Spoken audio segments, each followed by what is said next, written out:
lives. Where's my little window? There it is. There. Okie doke. I think we're live. Says live. It's always so weird with these YouTube things now with the delays. Yes. So this is behind the scenes. This is just our live feed as Tom and I are recording. So if there are technical difficulties, you'll see them. There is a cleaned up version that posts later in the week that for sure has cleaned up audio and also has... Hold on. You're going to have to vamp for a second. I need to go. All right. Also has times in the show notes. Yeah, I guess... I didn't need to rush through that last part, but I was already on a roll. So let's see. Make sure all our technical things are in order so that we are ready to roll. Looks like, okie doke. Soon as Tom gets back, we shall get underway. I think. Oh, boy.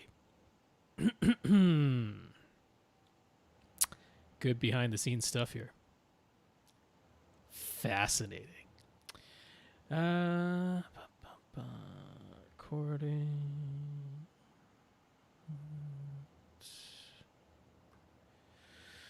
That's still going. Okay. I think we're set.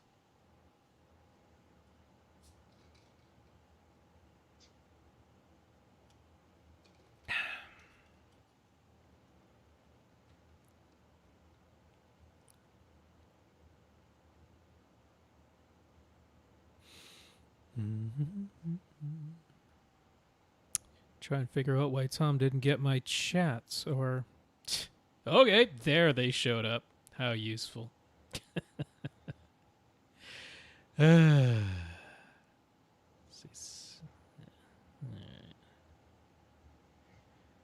Weird. Here he comes. Do-do-do. Do-do-do-do.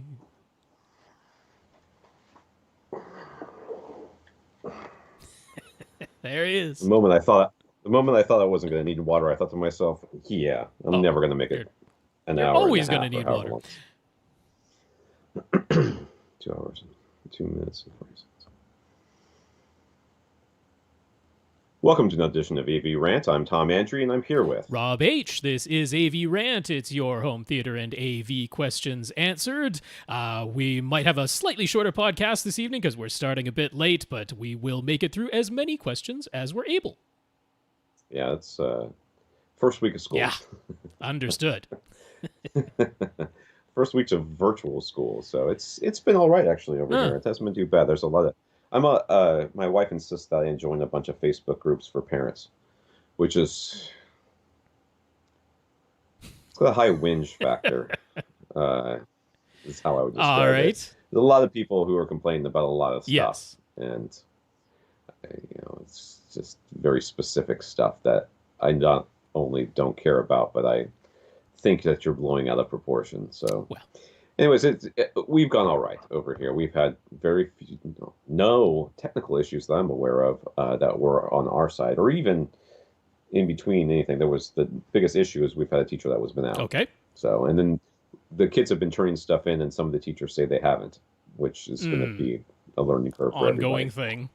All right. But yeah, it is what it is. So. Virtual school. Well, to give a little positive update on my side, I mentioned a couple of weeks ago that there was a quote-unquote outbreak, ultimately one person at the retirement home where 2 of my aunts live. Thankfully, that has now been declared, well, I guess enough to the point. It's been the 2-week quarantine, no further cases, so they are allowing at least folks to come out of their apartments and maybe take a walk around the grounds and that type of thing, which for older folks, definitely nice to hear that they are no longer completely confined to their apartments. So some positive news there, and yeah, hopefully things go in the correct direction where I live. You need to get out sometime. No kidding. I mean, you just need to. Well, yeah. And, I can't. All those... I'm about as hardcore as you can get when it comes to wanting to lock myself and my family down. But at the same time, about 3 p.m. on a Saturday, my wife and I look at each other and go, we got to get out of this house. we got to go somewhere. It doesn't have to be anywhere. Like, we can just get into the car, drive around, and then come back. That would be fine. We just can't be in here any longer. Right.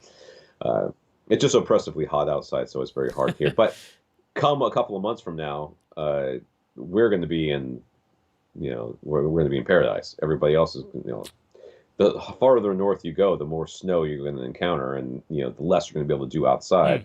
All those restaurants that are doing that al fresco dining, that's going to get shut down. No one's going to sit outside in their mittens and try to navigate, yes, a Philly cheesesteak. Outdoor school in Canada in October, November, probably not going to remain. So, yeah. It's still going to be hot here, Rob. 50% of the Halloweens I've had here were too hot to wear a costume. If that costume was anything other than a swimsuit, nice. It was just too hot. So yeah, it's still going to be hot here. So this part of the country is better equipped than most to, at least for small businesses like restaurants and other places, to ride the year out. I feel really very, very concerned about those up north who won't be able to do that. So if you're in that camp, hopefully something happens between now and then where you won't have to deal with it. But best of luck to you, and our prayers and thoughts or offerings to the musical gods all go out to you. There you go. This is AV Rant, the podcast that only occasionally offers a goat to the audio gods to get better bass, lower extension. Pretty rare. More output. It is pretty rare. Goats are hard to come by these days. Yep. I actually think goats are like super cute. They are. Like goats. I mean, even like the old, like some animals, like they start off real cute and then they aren't. Mm-hmm. But I think goats kind of stay cute because they look at you with those weird old eyes of theirs, and you're like, yeah, that's just awesome. Goats are just awesome. And they climb stuff, which I can totally relate to. So if I had enough room, I would have a goat. And I would build them probably something that would fall down. But then I would have somebody else build them a thing that they could crawl up on top of, and it would be like a jungle gym for goats. Okay. I think that would be cool. All right, this is AV Rant, the podcast that answers your home theater and AV questions. To get your questions answered, all you have to do is ask. You ask by emailing us a question at avrant.com. Go to avrant.com, leave us a comment there, facebook.com/avrant podcast, youtube.com/avrant. You can contact us directly, Rob at avrant.com. Our Twitter is at FirstReflect. I'm Tom at avrant.com. My Twitter is at avrant_Tom. Yep. Thank our listeners of the week. To become a listener of the week, you can support the podcast in some way. That's all you got to do. Figure out some way to support us. We don't care what it is. So, athletic supporter, it's an audio supporter. It's just like a cable riser. That's what you are. Sure.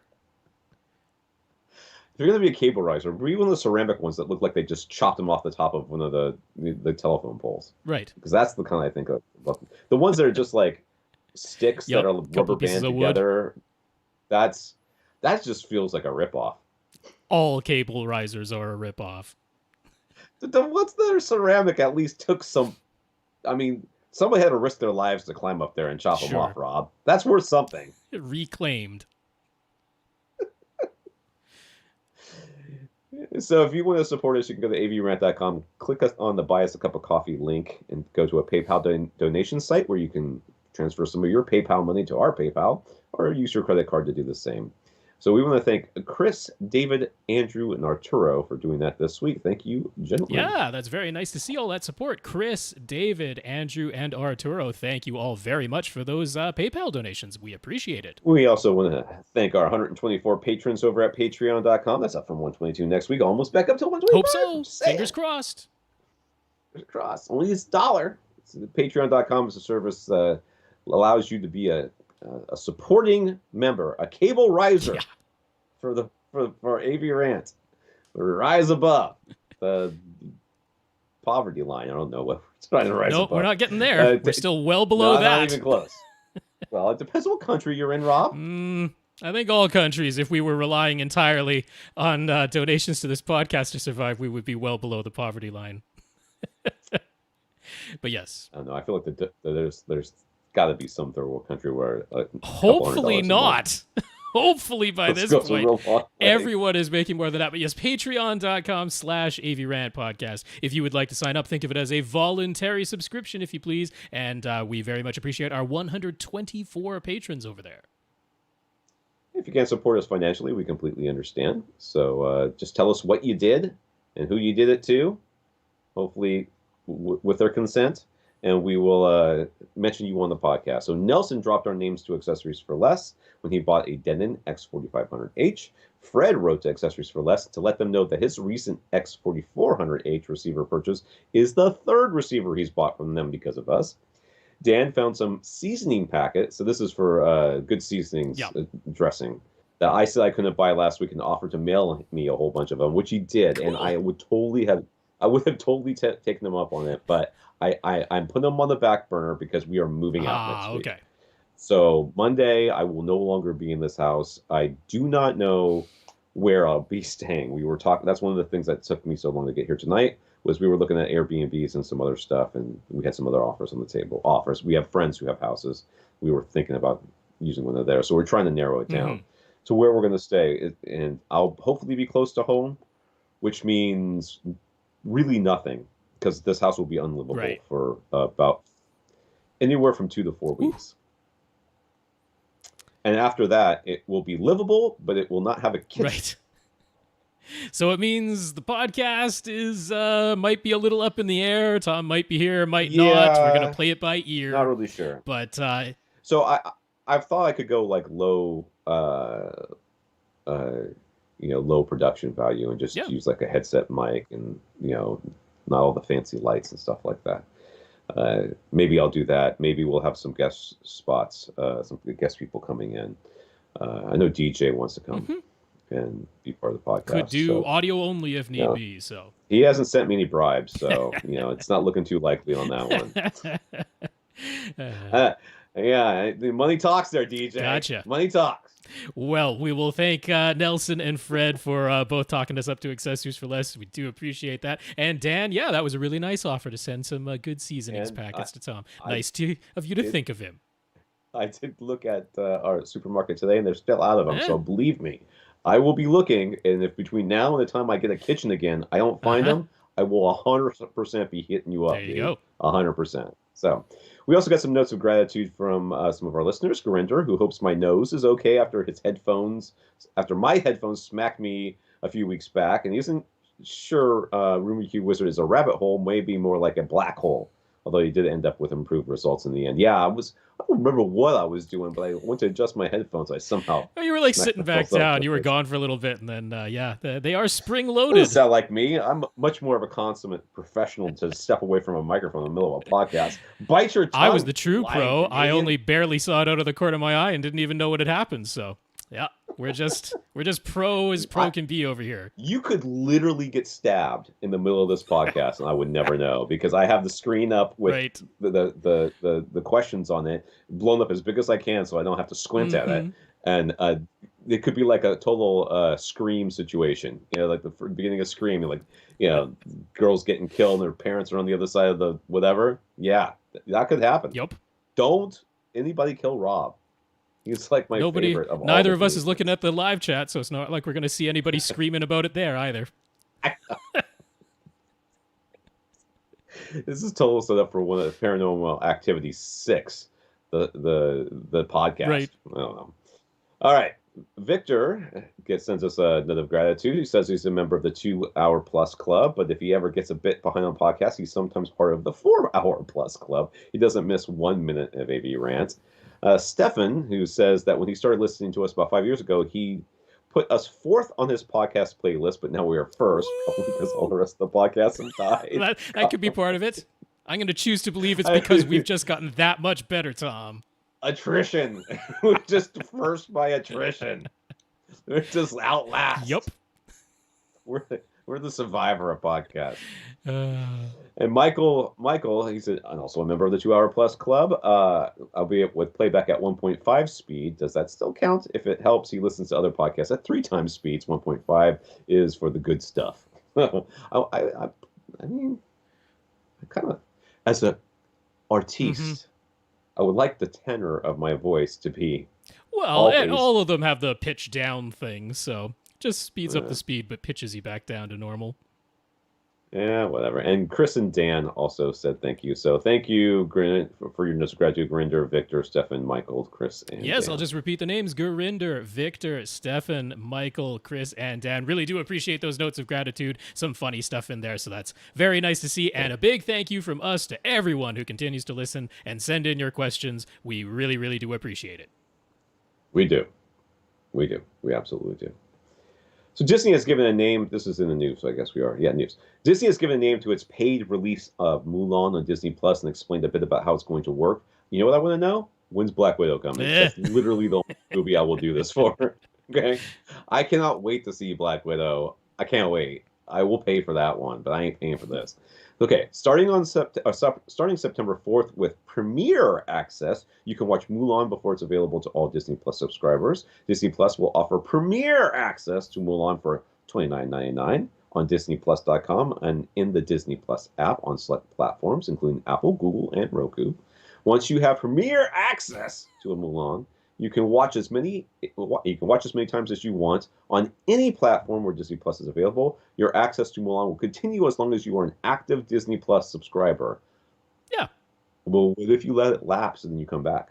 Well, if it's I don't know. Well, if it's after the time when it's available to all Disney Plus subscribers, because it will be in however many months from now, then that wouldn't be an issue. I'm not sure. See, I feel like Premiere access, that's the name, for $30 should not. I mean, and they shouldn't. First of all, they shouldn't call it that. Well, they should just call it. They should just call it the movie, because Premiere access sounds like for $39.99, I should get access to all the Premiere movies as they come out. Not just movies. No, it's just so $29.99, not $39.99, but $29, whatever. Yeah. I don't know. That's the name they're giving. I mean, they are not calling it a purchase. They are not calling it a rental. They are calling it Premiere access. So yeah, that goes right along with what I was thinking. It's not a purchase and it's not a rental. That's right. So yeah, they have to call it something else. But I think that's all right. Whatever. This comes from our listener, Alan. We missed the last part there, just to say that with the Mulan there, it looks like it's not available yet in this form as an in-app purchase from Amazon Fire, and the gaming systems were not mentioned. So that could change, either before the launch or sometime after it. But you always have the option, like let's say the Amazon Fire is the only device you have that you use to watch Disney Plus on your TV. You can go to the website, pay for it there, and then it's available on anywhere that you access. It's just the in-app purchases that are Apple, Google, and Roku for sure. I hope this does well. Yeah. It's not going to get any money, but I hope it does well. So this comes from Alan. Options for over-the-air antenna users to get a DVR have been dwindling, but now Channel Master and TiVo have teamed up to offer the TiVo Edge. It's not the X Edge, that's next year's model. Exclusively through Channel Master, it has 2 tuners, a 500-gigabyte hard drive, HDR support, and most importantly, its $350 price includes TiVo all-in lifetime service with no additional monthly charges. So Channel Master has been one of the players in this game for a very long time, and I don't remember looking at their equipment and loving it, but this sounds like it's a pretty good fit with the added addition of TiVo. Yeah, because TiVo did away. They discontinued their Bolt OTA for over the air. Right. They discontinued that, and people were like, "Hey, what's going to happen? Do you have to get like the highest end thing where you can do either of them from TiVo and pay the monthly subscription and all that?" And then Channel Master used to have their own guide service, but it was 2 weeks and it wasn't. That was the problem. Yeah, that service wasn't fantastic. That was one of the reasons I didn't buy Channel Master, because the big problem was the guide. Right. So yeah, Channel Master and TiVo teaming up for this specific, somewhat niche market. I think that's a great idea. All right. Aperion Audio has expanded their Novus speaker series, which is now their entry-level series since they discontinued the Intimus series. They've added slim as well as on-wall options available in black and white finish options, like all the Novus series. $275 for each of the Novus Slim satellites and $450 each for the Novus Slim LCRs. So, I guess Yeah, it's I'm always happy to see good. These are slim and on Yes. wall. They're not just there's like a slim version and an on wall version. No. These are on wall speakers that are slim. That are slim. Got it. Yeah. Got it. I'm always happy to see good on wall offerings at reasonable prices. These are not super cheap though, like $450 each, for a pair. That's $900 for a pair of the two woofer, one tweeter MTM designs that can be used as a center or vertically as left right. But the satellite's $275 each, so $550 for a pair. Not too bad there. So yeah, this no longer an inexpensive option from AVRant that the Intimus line is gone, but Novus now looks cool and glad to see on walls. Novus Slim. Yeah. Okay. It's not as big as I thought it was going to be. No, they're quite compact. They look like just regular MTM. Oh, they are just MTMs, right? Yeah. What's that gray thing around the tweeter? It's just supposed to look like that. They're pretty thin. How thin are they? I think they're only 3.5 inches front to back. Yeah. That's pretty thin. It's not super thin, but it's pretty thin. All right, breaking news. Watch out, Denon. Yamaha announced 2 receiver models for 2020, and one of them has multiple 2.1 inputs. So we can finally recommend a receiver. Yay. Yamaha is starting with their lower-end models. The RX V4A is a 5.1 receiver with 80 watts per channel for $440, and the RX V6A is a 7.1 receiver with 100 watts per channel for $600. They have completely new aesthetic and also a new app to assist with setup and control. MusicCast and the option to use a pair of wireless MusicCast speakers as surrounds is still on board. And YPOW with RSC, or what is it? Reflected sound control. That's what I meant. And multi-point measurement will be offered on the 6A, the first for that price point. That's actually pretty good. $600. You get RSC. So you get their better. Is it their best? Yes, this is their best version of Wipeout. This has the fur filters and the multi-point measurement, meaning that you move the mic around to various positions. Oh, I guess it's not the very tip top because it doesn't have the 3D multi-point that you get on the 11-channel model. So it isn't that because it's a 7-channel model only. These are cute. They got a big knob in the center. They sure do. Instead of a display, which is the interesting choice, I guess. I feel like there should be a display on either side of that knob. I know. I feel like there's a loss. There doesn't appear to be in the image. It appears that the display is only to the right-hand side of the gigantic knob that is right in the middle. But if you're wondering where to turn up the volume, you should be able to find that. Figure that out pretty quick. It's so weird to see receivers without removable power cords. I just feel like you're playing. You have a toy at that point. But this is a pretty powerful toy. For people looking for a 7.1 receiver, this is not bad. And these are all 2.1. Well, there's more. Inputs. There's more info below the picture stuff. Oh, more info. Okay, wait, I thought we were done.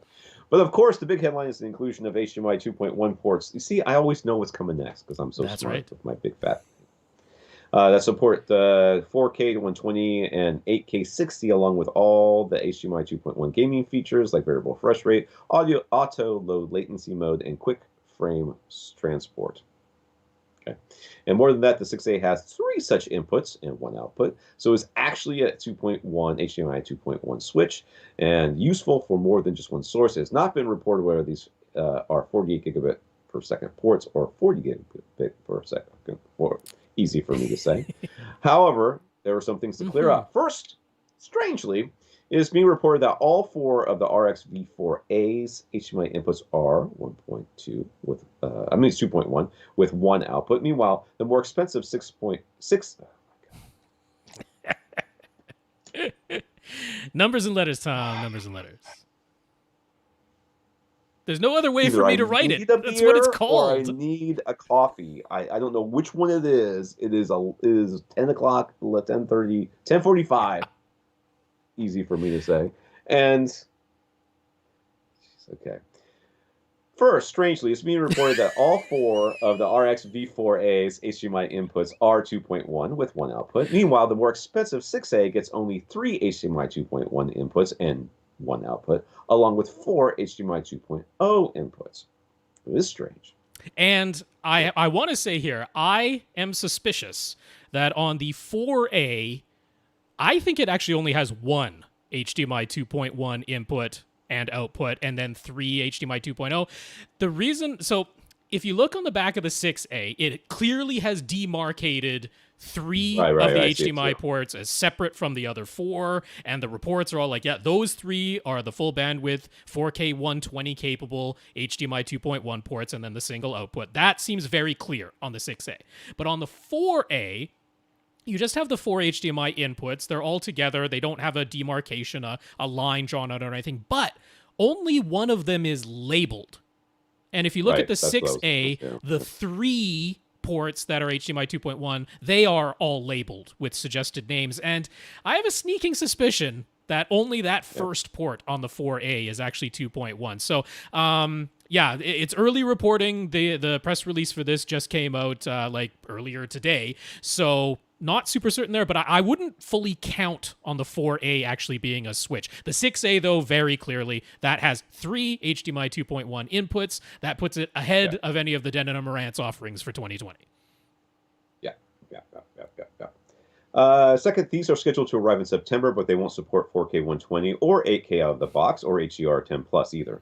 Those are all supposedly coming via firmware update scheduled for December. Mm-hmm. And therein lies the rub, because right. You cannot count on anything that doesn't have what it says it has out of the box. I mean, I am fairly certain. It is Yamaha. This is not Emotiva. That's right. I mean, they're probably going to do this. Yes, this will come. It's true. The hardware is if the hardware is in there, the firmware is not the right. hard Just part. like I do fully expect that Sony with their X900H TV will have 4K 120 support via the promised firmware update at some point. Now, whether they're actually going to hit their target date of December in the case of Yamaha, if it were delayed, I would not be super surprised, but I don't think it's going to be like a year-long delay or something like that. However, if you pick this up in September and pull it out of the box and somehow the PS5 or Xbox Series X are out in like October or something like that, you might not have the pass-through support at that point. Gonna have to wait for the firmware. Right. Regardless, this bodes well for higher-end models to at least have more than one HDMI 2.0. Well, we knew this was coming. The 2.1 input support we knew was coming. I agree with Rob. Looking at it, just looking at the back of it, I'm a little suspicious that there might be only one on that 4A. That 4A, but the other one lives. But yeah, the 4A, I mean, that's their entry level. It's 5.1 only. Doesn't even have Atmos or DTS:X, because why would you with 5.1? The 6A, that's pretty nice. If you want 7 speakers, that's a pretty nice model there, and it definitely has the switching. And yeah, I would be shocked if they're 9 and 11 channel models that'll be part of the Avantage series. If they don't have more than one HDMI 2.1 input, I will be very, very shocked. And we'll probably hear an announcement about that within a month, I would expect. You guys just get ready for us to be recommending Yamaha for a while. I mean, at least for high-end gamers, we're going to have, if you're only going to have one, if you're like, I'm PS5 and I never want an Xbox Series X, well, hey, Denon and Marantz can handle that. But if you want to get both, then this might be the only game in town until next year. Some comments from listeners here. Mike on Twitter provided a handy diagram after Rob joked about how difficult it is to remember the exact numbers for RGB full versus RGB limited, and which values represent below black and above white, now that we're using 10-bit and 12-bit signals. So it's a chart. It is. I just, I felt it was handy because sometimes we're trying to remember what the heck are those value numbers, because there is below black and above white information in the limited video range. And this makes it easier than multiplying everything by 16 and then subtracting 1, since the values begin at 0 and not at 1. And, all the fun stuff to do with numbers and powers of 2 and all that. You can look it up in handy chart range. This says handy chart. Look how handy this chart is. It is. To me, it's very handy. It's easier than remembering. Yay. All right. All these questions are new for this week, since last week we finished all the questions because I'm an overachiever. So this is Lee. This is not Lee Overstreet. It's a different Lee. Right. But this is Lee. And Lee has... Okay, I'm just going to read this. Lee has an acoustically transparent... Oh, that makes more sense. Yes. I saw the picture. I was like, what am I looking at? Lee has an acoustically transparent screen, and behind it is an alcove where he has his front, left, center, and right speakers on a platform, plus one of his subwoofers in the space below. So there is a trapezoidal-shaped platform, and he's got his left, center, and right, which LCRs. So they are well, actually, they're not MTMs. They're coaxial driver in the center, with a woofers on either Yeah, side. certainly look like but caps. they're standing up. Yeah, they're standing up. And then he's got ported, it looks like, I'm guessing, a PV 1000 underneath there. That's what it looks like. Well, last thing he was when he was constructing the platform in the alcove, he followed some advice he had heard to line the walls in the alcove with linen acoustic, which is a fiberglass and resin duct liner that is meant to provide thermal insulation plus sound dampening when applied to metal ducts. Acoustically, he doesn't have any particular complaints, but the issue is the smell. He allowed the duct liner to off-gas for a month before he installed it, but now, almost a year later, it still has odor inside his theater. He's considered tearing it out. We would recommend just having regular insulation behind his speakers in the alcove, right? In our experience, is regular fiberglass insulation odorless? Yeah. Yep. I mean, like 100%, unless you left it someplace stinky or a cat peed on or something. I mean, it is. Dude, you tear it out. Don't stop the podcast. Step away from whatever vehicle you're in, and that or whatever. Well, I mean, pull it over first, but go tear this stuff out right now. You don't need to live with this. Don't live with that. No, that's I mean, you might have to tear out the carpet now. It might be too late. You might be stuck with it. I'm not sure how much benefit that was giving you to begin with, and then if there's an odor that's bothering you, my theater, here's some nose plugs. A year later, yes, I fully agree that it is time to remove that, and I guess you're gonna have to air out that theater for a while because apparently that smell lingers with the resin that is in there in that lin acoustic stuff. Yeah, that is. God love you, AVS Forum. Right. Thank you for your advice. You are right. This is technically cheaper than buying the stuff I was planning on buying. But now, a year later, I imagine they were thinking of like damping vibration or something, but I'm like, no, just put in an adequate number of screws, and if you have any squeaks or anything like that, silicone caulking. That's what you put in all the edges. Not this stuff, but anyway, that's what he did. We would recommend taking it out. And fiberglass insulation or rock wool insulation, odorless as far as I could. I mean, maybe the instant you open the packaging, there's a very slight odor. But I mean, both of us have had fiberglass-based acoustic panels in our theaters for a long, long time, and I've never noticed any type of odor. The only one I could think that maybe might have a slight odor is the like recycled jeans, where they shred up blue jeans and then they treat it with I don't know, it is some kind of the chemical thing that they treat it with, and that maybe would because of the chemical treatment, but it's supposed to be like hypoallergenic, so even that I don't think does. But anyway, fiberglass or rock wool, totally fine for this. Yeah. So should he mount bats of insulation on the alcove walls, loosely stuff the entire alcove, or stack or stand bats of insulation directly behind the speakers with an air gap behind the insulation? I would buy the world's cheap. I mean, this is literally behind an acoustically transparent screen. I would buy the world's cheapest stuff, and then you have to make sure that doesn't have a backing on it. Yeah. Right. You want it to be just raw insulation, and then I would just shove it in there. I mean, I don't think you need to like literally worry about filling the entire space. If you had an air gap behind some of the insulation, that's great. That's fine. There's no issue there acoustically. So I would probably go for rock wool because it's not going to sag. It can stand up on its own. It costs a little bit more per bat, but it's not like you need tons. And if you aren't filling it up, you just get some like 4-inch thick, stand it up behind your speakers, and you're done. And you don't have to worry about anything because it's already a dark color. Right. Yeah. Yeah. I mean, you could literally, you could put any sort of insulation back there, and you could fill it up top to bottom. You could do whatever you want, whatever's going to make you feel good. Maybe you should get some stuff that smells like flowers or something, kind of offset. I don't know if that's available. Scented insulation. I haven't seen it. Maybe if the jean insulation stuff you buy came from hippies, they'll be all patchouli smelling, and then that'll that help. Stuff does sag. I wouldn't opt for that as the first choice. Jeans that sag. Yep. They do. I know. I have kids. Should he bother covering the insulation with anything or just leave it bare? I would leave it bare. There's nothing to do with it here. I mean, if you get like the insulation I have is sort of a yellow color, right? So it should be just fine behind this acoustically transparent screen. But if for some reason you're thinking, oh my God, Everything else back here is Right. black. I would take thumbtacks or staples and just get a big enough piece of speaker cloth and just put that between the speakers and the insulation. Just that would be the only thing. At most, that's what you'll need. I think if you opt for rock wool, which, like I say, is already a dark color, I don't think you'll even need that. And leaving it bare is entirely fine. This is Rob, not Rob H or Rob somebody else. First up, Rob wanted to comment that until recently, he always thought he valued video over audio, but he recently dug into his backlog of discs that he had purchased but never watched, and landed on Beyond Skyline, a sequel to 2010 Skyline, which is an alien invasion movie on DVD. Mm-hmm. This doesn't... Okay, and he says, not a great movie, but it has lots of explosions and alien machines and some deep bass, and he was enjoying it, but upscaling a DVD on a 4K OLED is not the greatest video experience. So he looked on Netflix, and sure enough, they had it in HD, so he switched over.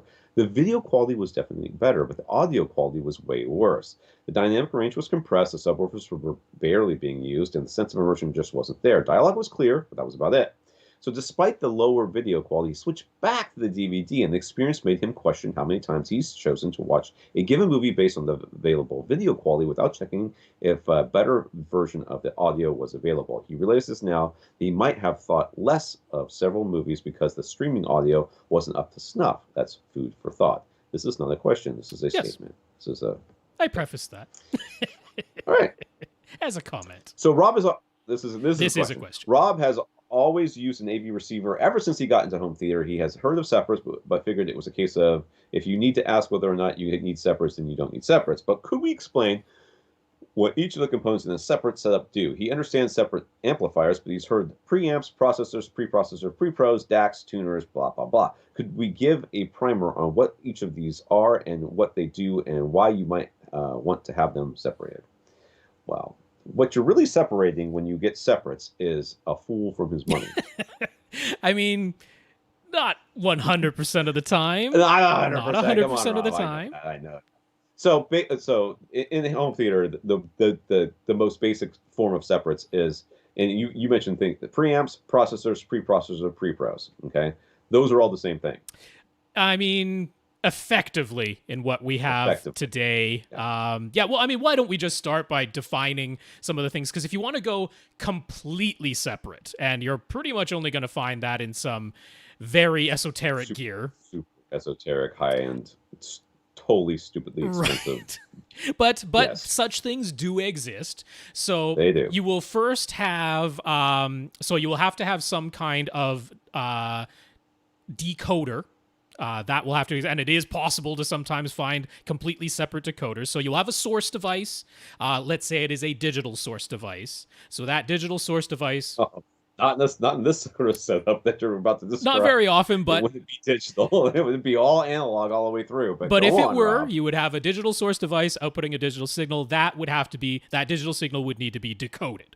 Once that digital signal is decoded, and that's all your things like Dolby Digital and DTS and all the various codecs, which stands for coder decoder. Once that is decoded, it will be in uncompressed pulse code modulation digital signal. That's what it will be, and that will need to be converted to analog. So there is a digital to analog converter. That is your DAC, and that is what that device does. And there are, in fact, completely separate DACs that do nothing but convert digital PCM into analog signals. Once you have that analog signal, it will need to be pre-processed. This is where voltage gain might be applied. This is where your volume selection will be done, and if there is anything being done in the analog domain in the way of filters or something like that, that is what the pre-processor would do.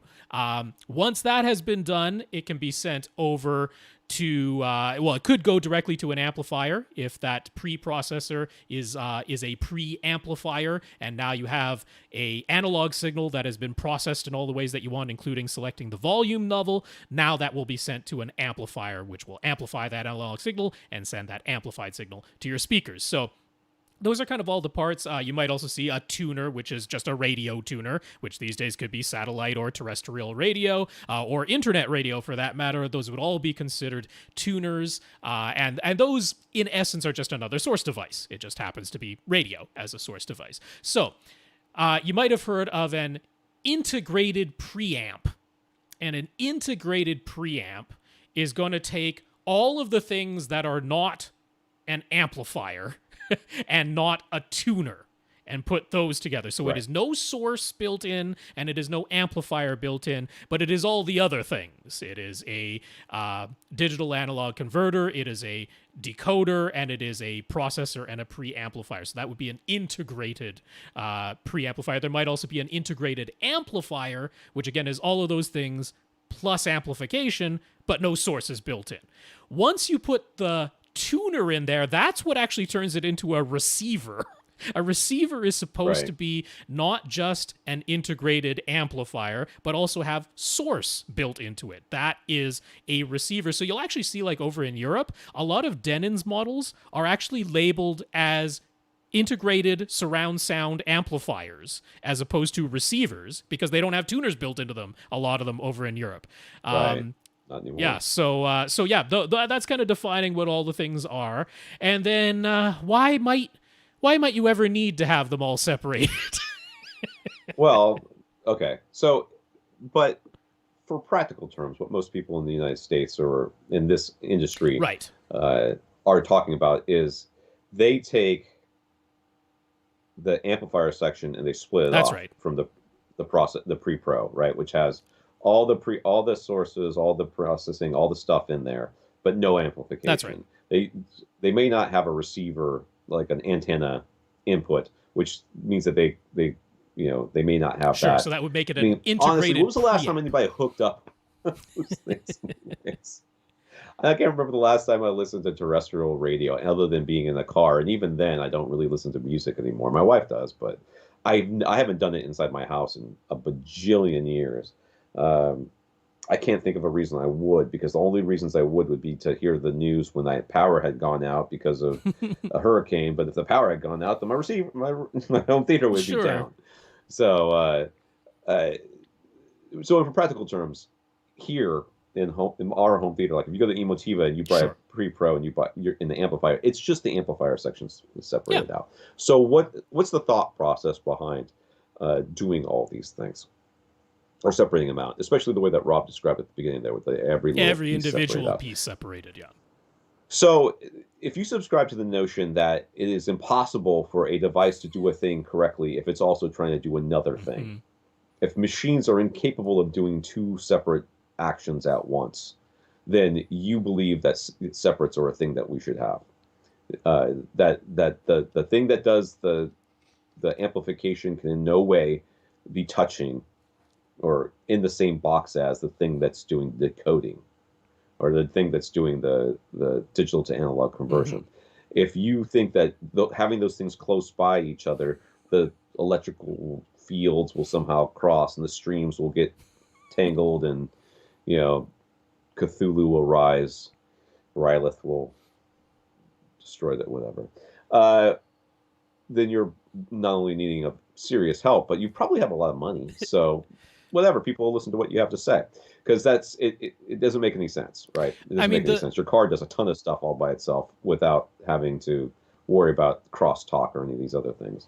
There was a time, a long time ago, for most of us, where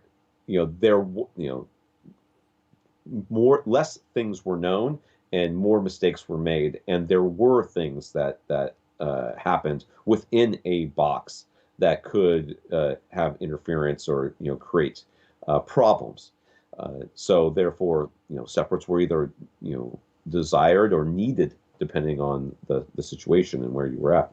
But these days, it's a complete non-issue. The only time you really need separates, and I use that term loosely, is when you're adding an amplification because you have a speaker that needs it in a room that demands it. Sure. Yeah. I mean, effectively what we see in most home theater setups is, just think of an AV receiver, but just take the amplification out of it. So you have two boxes or perhaps more if you need that many channels of amplification, but it's really just separating Sure. the amplifiers from everything else that an AV receiver does. Effectively, that's what most home theater pre-pro plus separate amplifier setups are going to look like. But in the notion of what full separates, where every single device is separated, one of the notions is that we have seen different codecs throughout the years, right? We had Dolby Digital, then we added Dolby Digital Plus and Dolby True HD, and now Atmos, and then all the DTS formats. And one idea was, well, hey, if you could upgrade just the decoder instead of having to upgrade everything else that goes along with it, could that be beneficial in some way? Similarly, as we get higher and higher bit rates and higher sampling rates, could you replace just the digital to analog converter, just the DAC and nothing else because everything else is fine? Could you replace just the processor section because it has new upgraded equalization, right? Equalizers can be external as well. So could you have Mini DSP is an example of an external equalization solution where you're not relying on the equalization that's built into your receiver or your pre-pro. You are externalizing all of the equalization and digital filtering and then sending that on to your amplifier. So, that could be separated as well and saying, hey, we can upgrade our equalization system separate from everything else. The issue tends to be, though, that when you upgrade one of those things, and so few people are buying a system where they're doing it literally one piece at a time like that, upgrading an entire AV receiver is less expensive than upgrading just one component out of there. If you're looking for the esoteric, standalone Dolby Atmos, right?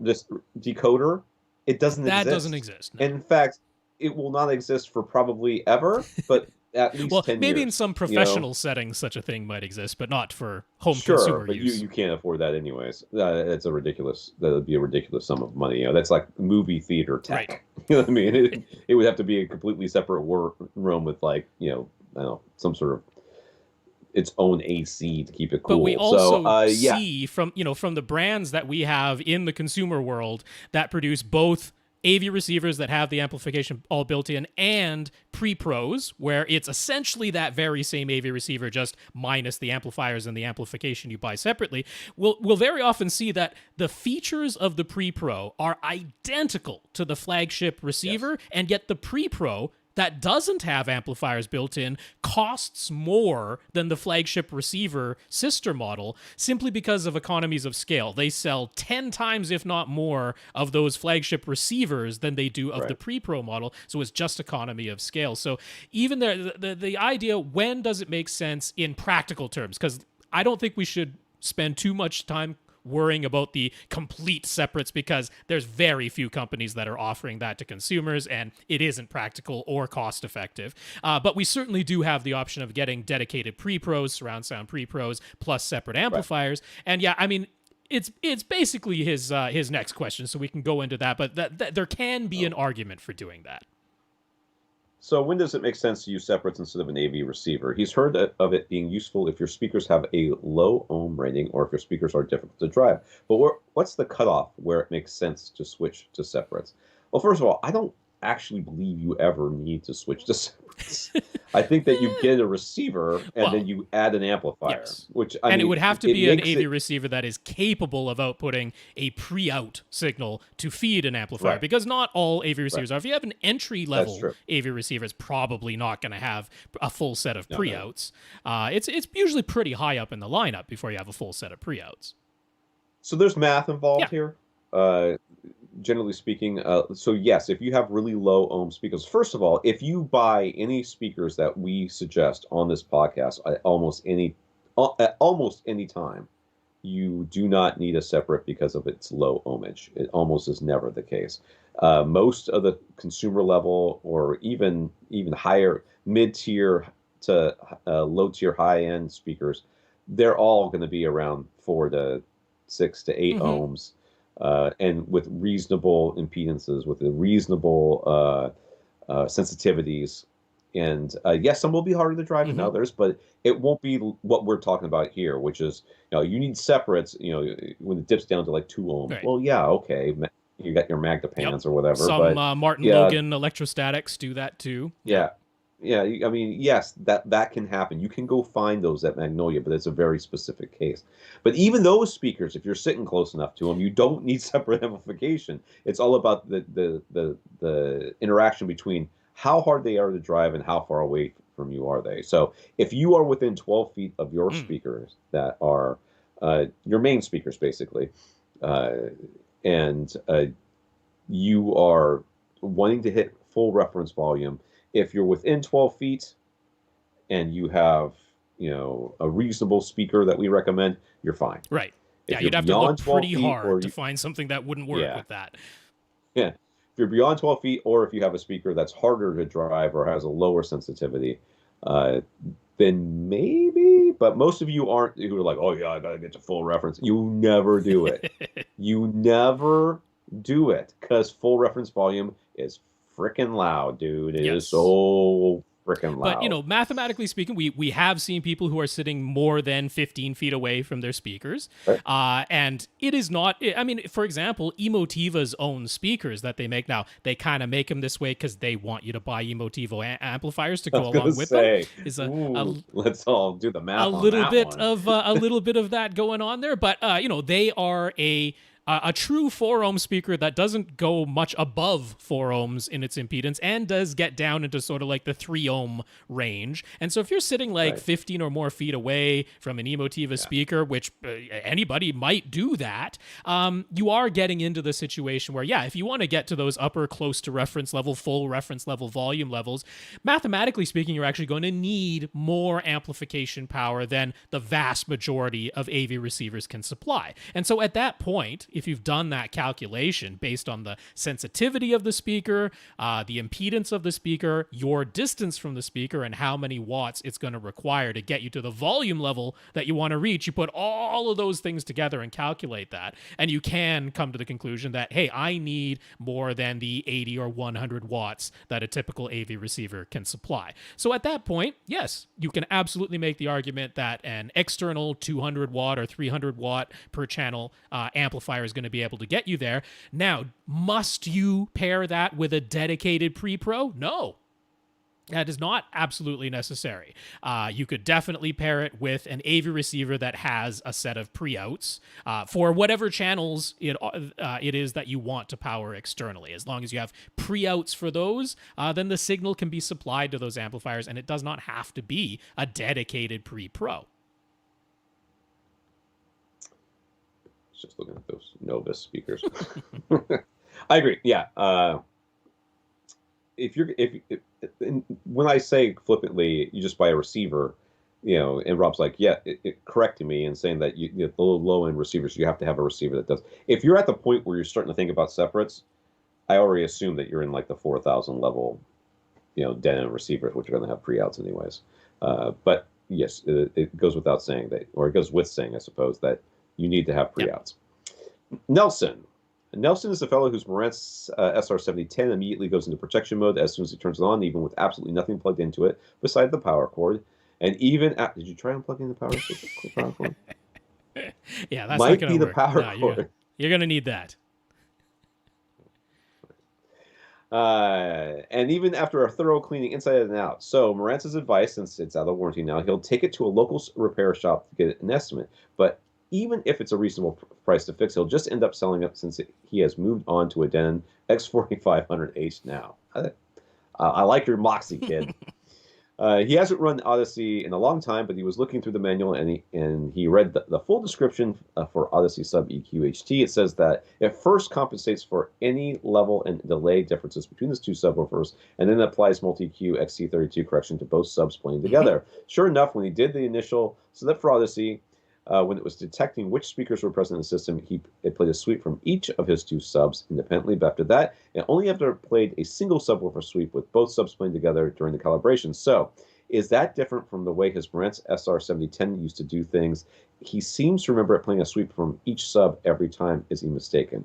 The 7010 did it Did it not have stereo subs? Was it just the Y splitter inside? This is a case where you're just misremembering. Okay. The SR7010 has multi-EQ XT32 with sub EQ HT, and it does the procedure in exactly the same way as your X4500H. So it is just a case that you're misremembering it here.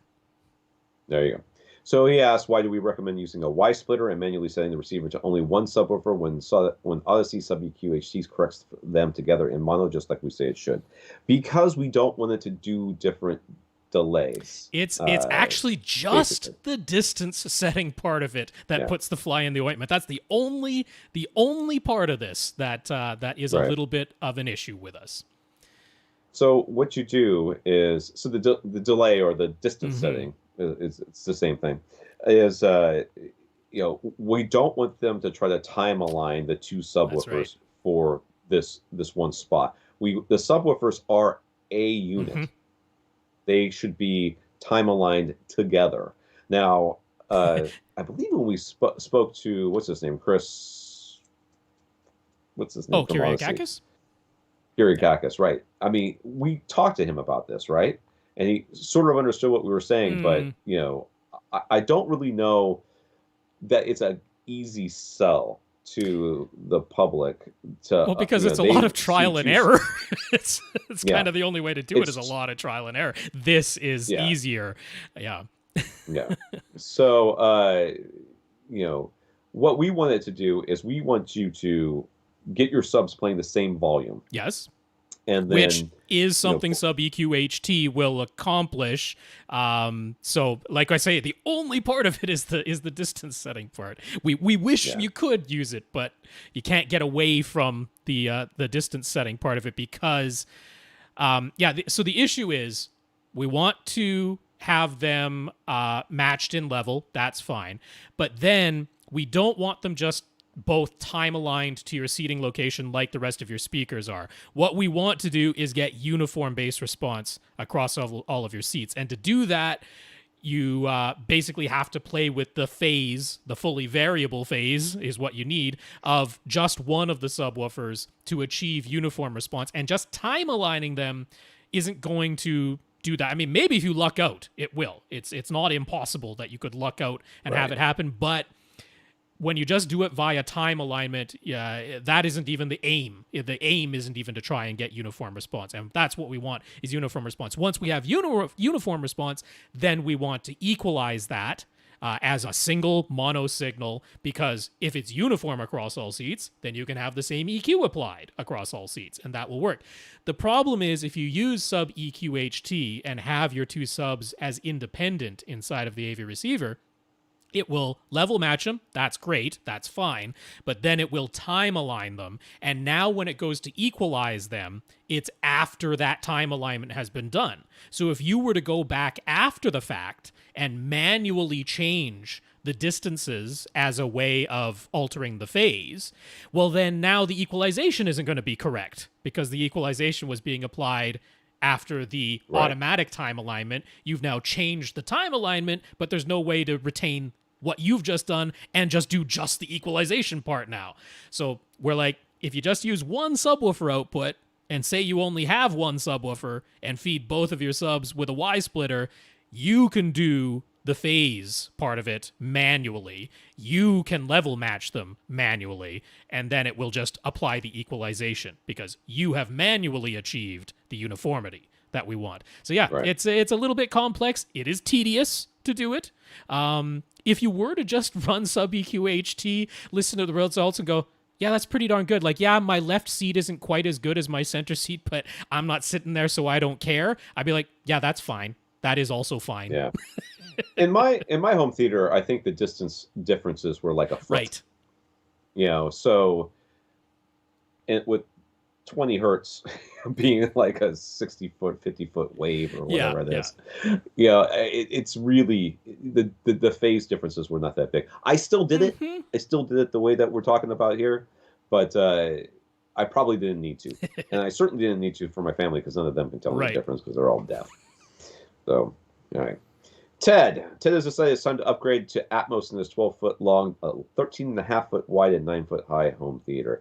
This is a setup where he has a second row of seating right up against the back wall, being elevated by bed risers, and the first row is very close in front of it. I still can't believe nobody's gotten crushed by this whole setup. I think this every time I see this, I'm like, there's a child that's going to die on this. I'm sorry. But he's got beautiful children that are all still alive, according to Facebook, because we're friends. He's got a 77-inch OLED and legacy audio silhouette on wall front speakers. He's been using those with DefTech Pro Cinema 1000 surround speakers and a pair of Power Sound Audio 15V subwoofers, all powered by a Denon X4400H receiver. He picked up a used 3-channel D-Sonic M3A 1200 Class D amp, which will use to power his legacy audio front speakers. Why? So now he's deciding to decide what to get as his Atmos speakers and potentially new surrounds. Why? Why would you go with this Class D thing? What is this thing? It's what he wanted. He's been...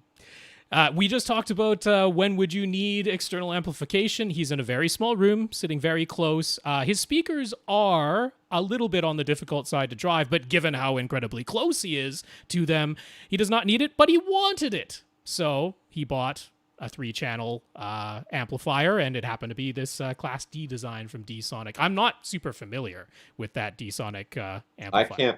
I can't find it. I just searched for it, and it doesn't exist. Oh, I mean, D-Sonic does. No, it exists. No? This must be a used one. Yeah, it's like 400 watts per channel, I believe, which you'll be using shockingly little of that amount, even at full reference volume. But nonetheless, it's something he wanted. He's got it. There it is. All right, he's got it. So he's trying to decide on what to get as his Atmos speakers and potentially new surrounds. Before getting to that, any chance that at all adding surround backs would be a good... No. You have people on the back wall. Yeah.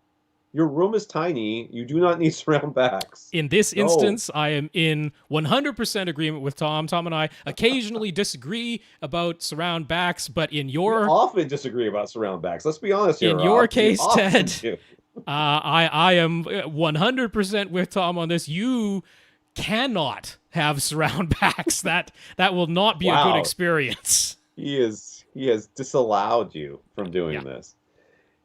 So let me finish reading the question. Any chance at all that adding surround backs would be a good idea? They would have to literally poke out between the listeners who are sitting in the back row, since they would definitely be on walls. He does not want any in wall. It doesn't really make any difference where you put them back there. They're too close. Even people, if they were in wall, it's still a hard no to surround backs in your particular setup. If he's talking about he might be moving in the not too distant future. If you do, you've got a larger room. You've got space behind. If you still have 2 rows of seats and there's space behind both rows of seats, then we can talk about surround backs. And we can talk about it. I will still probably say no, but Rob will say yes. So any chance, his second question, any chance he should get more channels of external amplification? Not right now. I think you should get these channels of amplification. And we just said you're not going to have surround backs, so you're not going to have 7 floor layer speakers. You're going to have 9 speakers total. We don't think you need external amplification at all in this current setup. Again, if you move to a much larger room, your speakers are much farther away. Possibilities are there. But right now, in the current room that you have, you do not need even the external amplification that you already have. But it's fine that you have it. You definitely don't need more. As mentioned, he would much prefer on-ceiling as opposed to in-ceiling for the 4 Atmos speakers, but most of the on-wall speakers he has looked at just have keyhole mounts, and he isn't confident in using that to hang speakers on the ceiling. He definitely doesn't want these speakers falling down onto anyone's head. That is completely a non-problem here. Drywall anchors, and if you can find a stud nearby where you want to put them, you literally could do it with 1 screw. As long as you're going into a stud, you're fine. And then the drywall anchors are just like backup. There is 0 chance one of these things is going to fall down. But it's the securing it to the speaker itself. What are we... I understand the keyhole mount and stuff, but there's like, at least with like the Emotivus and some of the other ones, there's usually some sort of locking mechanism that goes into keeping this thing in place, that you can put a screw in there or something like that. If it has a threaded insert, you're going to be very okay with that. Even with the keyhole mounts, you can do just like a nut and thread type of securement instead of just hanging it on there. You fully screwed in. Also, almost all speakers are just made of MDF. And if you aren't worried that you're going to mar the finish just a little bit, putting some short wood screws directly into the cabinets of the speakers is okay. You definitely can do that. So there are multiple ways to come at it. It doesn't have to be something that is specifically labeled as an on-ceiling speaker. It doesn't have to be that. Yeah. So he keeps coming back to the SVS Prime Elevation speaker since they definitely have a ceiling mount option, but how well would they match up with his legacy audio front speakers? I mean, not at all. Legacy audio is, I've never heard them. I've heard great things about them. Never heard them, but these are Atmos speakers we're talking about here. That's the side of it, yeah. You know, I mean, I don't care, I guess, is how well they match up, because they're Atmos speakers. I honestly think that Atmos speakers play such a small spectrum of human hearing that timbre match becomes so little of an issue, especially since I think that there's some DSP being applied up there to make it sound the way they want it to sound. I think these are, if you think that you would like these, I think that this would be fine. Yeah, for Atmos, Prime Elevations are very good speakers. They definitely do have the ceiling mount if that just makes you feel more comfortable, because yes, it is a dedicated ceiling mount that they have for them. That is absolutely what it's meant for. It is a very secure connection. Tom can tell you, he has them himself mounted on his ceiling.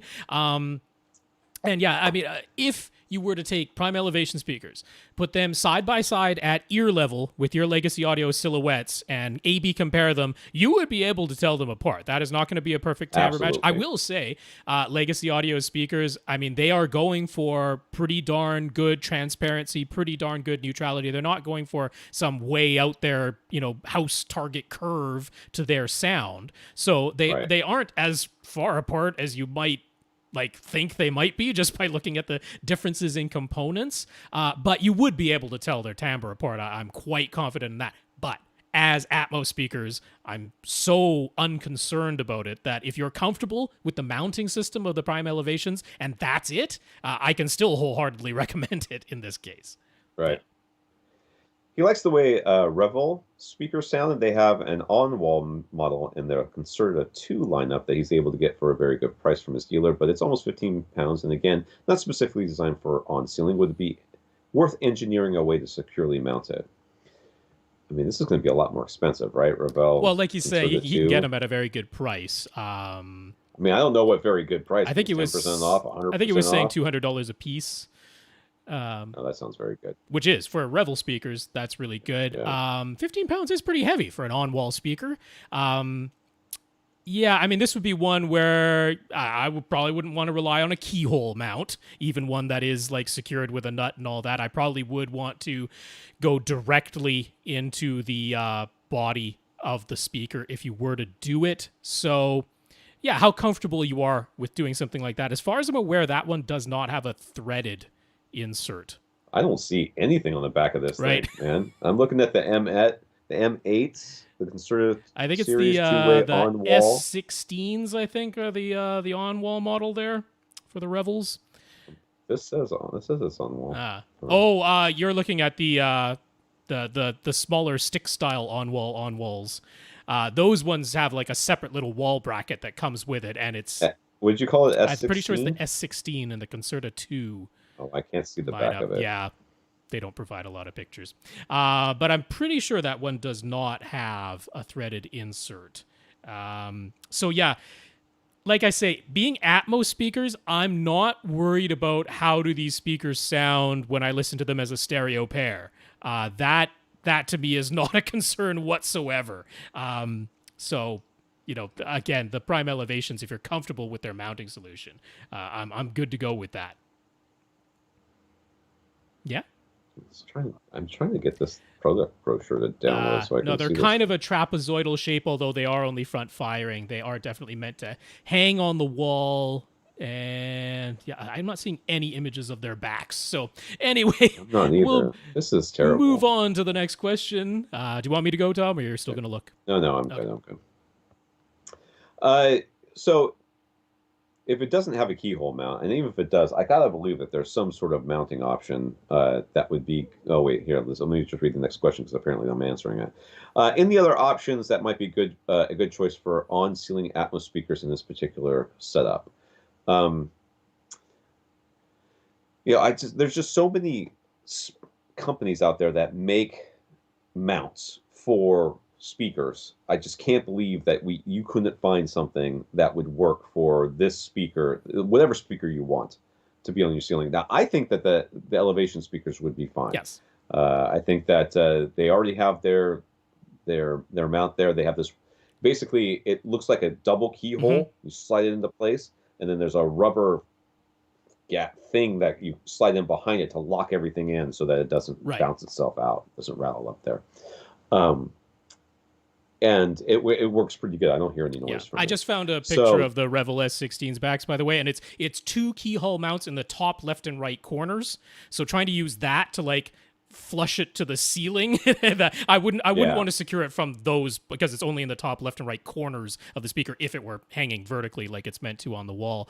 So I mean, I was just thinking that if he is trying to look for something that more closely matches what Legacy Audio is offering, because Legacy is all about their air motion tweeters, their folded ribbon tweeters. And while not every folded ribbon tweeter is going to sound the same, I was like, well, what folded ribbon tweeter options exist at a somewhat reasonable price? Now, you could consider Legacy's own Pixel, which is the much smaller version of the Silhouette, but they are $1,800 a pair. And Ted was saying he'd like to keep the cost of like everything, like 4 speakers, plus possibly surrounds, to maybe like $2,000, $2,500 most. So a single pair being $1,800, you're probably not going to go for the Legacy Audio Pixel. But Emotiva, their speakers use folded ribbon tweeters. They have a sort of wedge-shaped option, which is their Air Motive A1. And I was actually thinking a fun thing about this is that they have the proper switch on the back of them to make them into an upward firing or an on-wall / on-ceiling solution. And they have 2 different grills that come with the speaker, one of which sort of blocks the sound coming out the front so that it's got like a taller speaker grill that goes on there if you're using it in upward firing mode. And unlike a lot of the wedge-shaped speakers, they actually have the proper switch so that if you're using them in upward firing mode, it applies Dolby's head-related transfer function for the upward firing part of it. And if you're wall mounting them, then you can flick that off and just use it like a regular direct radiating speaker. So kind of a fun option to consider, and they're $300 a pair. It is just a keyhole mount on the back of them, but it's an MDF cabinet. But then actually the ones I think might be most suitable for you are Martin Logan's. Their Electro Motion series, just the Motion series, sorry, the regular Motion series. They've got the 2i and the 4i. That's either $400 a pair for the smaller 2i's or $500 a pair for the larger 4i's. But these ones, again, folded ribbon tweeter, that's kind of what drew me to them, but they're sort of a curved shape, and on the back of them, they have a threaded insert. So if you were to get, like even Monoprice has some very sturdy speaker mounts that use a threaded insert to secure to the speaker and then attach very securely to the wall or ceiling. So that to me might be one of your better options, because if you want to get something that has a folded ribbon tweeter, this is not relying on a keyhole mount. This is a proper threaded insert. It's right in the middle of the speaker on the back of it, and that would be a very secure solution for hanging from your ceiling. ELAC is also out there with their Jet tweeters, which is just their trademark name for a folded ribbon tweeter, but it would be the WS1645, which is $1,300 a pair. So you're already getting pretty close to what the Legacies would offer there. But on the back of that ELAC WS1645, they've got like every keyhole mount. There's 5 of them on the back there, including all 4 corners. So you could definitely rig something up on the back of the ELAC, but the price is probably more than you really want to pay for Atmos speakers. So I kind of like the Martin Logans. I think that could be a really good option if you just want something that has a folded ribbon tweeter instead of the prime elevations. So he hasn't been completely satisfied with his DefTech Pro Cinema 1000 surround speakers. Would it be best to get another pair of whatever speakers he chooses for Atmos so they all match? That is not how I would choose my I'm more worried about the surrounds matching the front 3. The Atmos speakers can be kind of whatever you want. Again, here I'm like, maybe those Martin Logans, because those Martin Logans are definitely wall mountable. They're not too big. They're not too crazy expensive. And I think those are worth a shot. I mean, you can get them at Magnolia and return them if you don't like them. So I think you know what I would do? I would set them up as surrounds. Right. And then if you don't like them as surrounds, then I would put them over your head as Atmos. Just call it a day. Go. And then you can keep shopping for surrounds. Yeah. You might, I get those Rebels for such a good price. True. Maybe you give those a shot as surrounds, because those will work a lot better. I see what you're talking. It's the front, on the back of the speaker. It has like a bracket that goes across the entire back of the speaker, but the keyhole mounts are at the top, very top, only on the left and right corners. Yeah, I saw it. So I try those. Just as a note, on Twitter, he finally took our suggestion to use the Odyssey Editor app, and now he wishes he'd done it a long time ago. What do you think we do around here? We just throw out advice, Tom. We base it on nothing. We just say stuff. You know what we do before this? We're like, let's see if we get Ted to do this. It's going to be hilarious. We're going to get him to do Odyssey Editor app. It's going to be, it's going to be so fun. He's going to waste his time. It's going to be awesome. We're going to introduce him to Rubik's Cube Wizard. Oh, my God. His family won't see him for a year. It's not what we do, dude. Previously, he was just goosing his subwoofer output. Now that he's using the editor app instead, his speech intelligibility has improved, and the lower mid-range sounds noticeably better. So, for anybody else out there sitting on the fence about it, go get the app. Okay. Yep. Good idea. I'm going to take a sip of water here for a second, because when I'm making that sound to make fun of Ted, yes. There we go. Yep. I don't want to cough in case everybody thinks I'm going to give him the COVID thing over the podcast. It's possible, I think. Pretty sure I heard Hope that. not. I think there was a Q drop about that. Alan has an Epson 5040 UV projector. He manually switches to the bright cinema picture mode for HDR. With Ultra HD Blu-ray discs, things look good and sound good, but he has noticed that the Disney Plus via his Amazon Fire Stick 4K isn't anywhere close. He has tested his internet connection. It's a solid 100 plus megabits download speed. Megabits. Download speed. It plays smoothly, but HDR looks very dim and almost blurry, and the Dolby Digital Plus soundtracks don't sound as powerful. Have you tried Hamilton? That's an Atmos for sure. Is this just a function of physical disc showing up as a 12-bit signal when he checks the info versus 8 or 10-bit when he checks the Disney Plus signal coming from his Fire TV stick? Or is the audio just a matter of lossy versus losses? It's definitely lossy versus losses there. Well, but you should definitely try Hamilton, because it's awesome. But also because it sounds really good. It sounds really good. Yeah. So, I mean, on the technical side, it is not a matter that if you just have a 12-bit signal coming from an Ultra HD Blu-ray player, that somehow your HDR is always going to look better than if it's a 10-bit signal coming from a streaming service. It is not the case that just because the audio is lossless, that it will always sound better than lossy. That is not necessarily the case.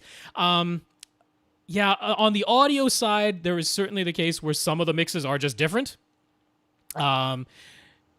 So yeah, something like Hamilton, I would give that. Although I guess you can't compare that to the Ultra HD Blu-ray release of it or something like that. But well, give Thor Ragnarok a try, because there's an example where the Ultra HD Blu-ray should not be as good. has a worse audio mix on it than the streaming version does. Sadly. So yeah, one of my favorite movies. I've got it on the Ultra HD Blu-ray, and I never ever watch. I always the audio is disappointing. I always stream it. The audio is so bad. Like, I have never in my life thought, I don't ever, like, I'm a set it and forget it kind of guy. But I got to Thor Ragnarok, and it made me question everything I believe in audio. I was like, there is something wrong. Right. There is something wrong. This should have bass. That should have made the couch shake. Look at what's happening on the screen. My couch should be shaking right now. Clearly, I have done something incorrect. And I started yelling at the kids, who touched the subwoofer? So, yeah, you can't just compare, like, something that you've only watched the streaming version and then compared it to some Ultra HD Blu-ray where you've only watched it in Ultra HD Blu-ray and they're completely different movies, completely different TV shows. You can't make that comparison and then draw a conclusion about streaming versus physical disc. It would have to be like-for-like content. And then something like Thor Ragnarok is a good example, because if you then go, hey, actually, the streaming version of this is better than the disc, we're like, yeah, that's what we would expect because we happen to know that the disc version has a really poor audio track on it in that particular movie. Now, he mentioned in his email that one of the things that looked very dim in HDR from Disney Plus was The Mandalorian, and I'm like, yeah, that show just looks very dim. That's one of the things. It is a dim show that has no peak highlights in its HDR that are above about 200 nits. That it doesn't have really bright highlights. It is an HDR signal. 200 nits is technically HDR because it's above 100 nits, and that's where standard dynamic range tops out. If you're like me, someplace you've got, it doesn't have to be an Ultra HD Blu-ray either. I mean, I know that you want to test the HDR versus non-HDR, but if you just have a Blu-ray of a Marvel movie or a one of the many cartoons, Dory or something like that they put out, Finding Nemo, whatever, just grab that, watch a little bit of it, and then stream it and see how they compare.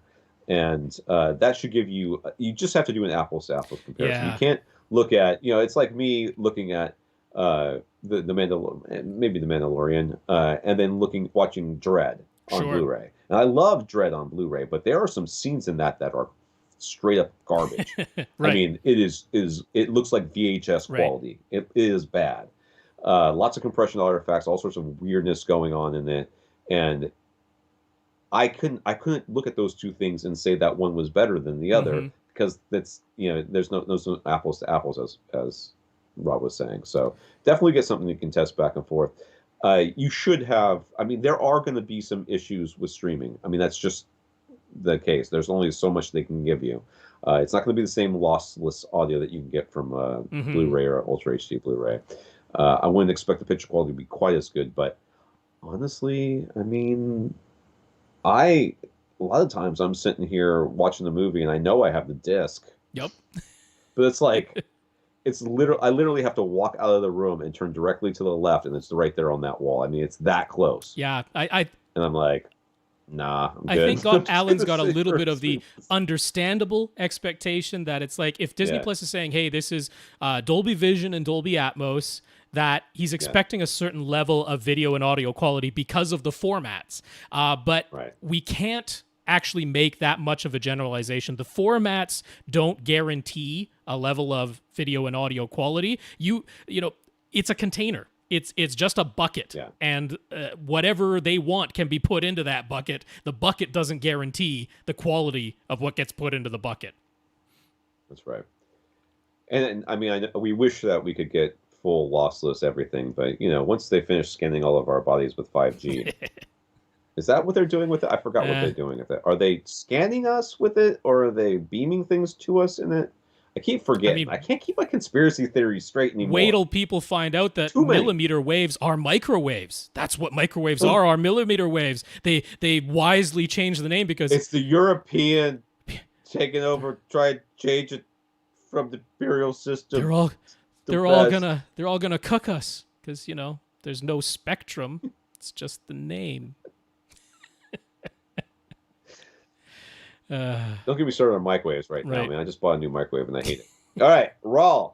My wife made me buy it. We're gonna get the microwave installed into the new kitchen that we're getting, right? So we have a 7-year-old microwave that we love, but the door's getting a little wonky, and she's like, I don't want to install this thing into this thing, so we're gonna buy another one. So I went and found like the newest model that from the same company that looks exactly like the one that we have. And I got it, and it's garbage. I hate it. She hasn't used it yet. The one we had has a knob, right? You turn the knob and it made the time go up, and then you press start. All right. This one has a knob. You turn the knob, nothing happens. Okay. Handy. I don't know what the knob's there for. It's it doesn't have a keypad, so you can't. It's very confusing. I don't know what's happening with my stupid knob. Probably needs an app. Probably. I'm just waiting for a firmware update. It's coming out in December. Time selection coming in December. Raw coming from Mexico.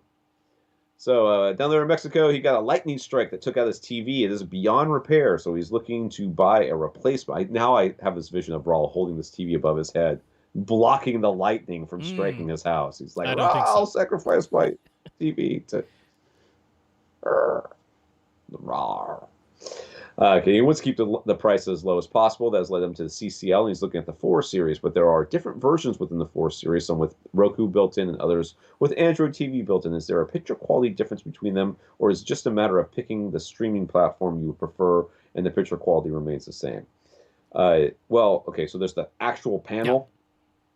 Yeah. Okay, so the panel itself has a capability, all right, whatever that capability is. And I don't know, like, within the Roku version versus the Android TV version, which, by the way, Roku and Android TV, I mean, isn't Roku just using Android TV with a different overlay? No, Roku's their own thing. And they have their own thing? Okay.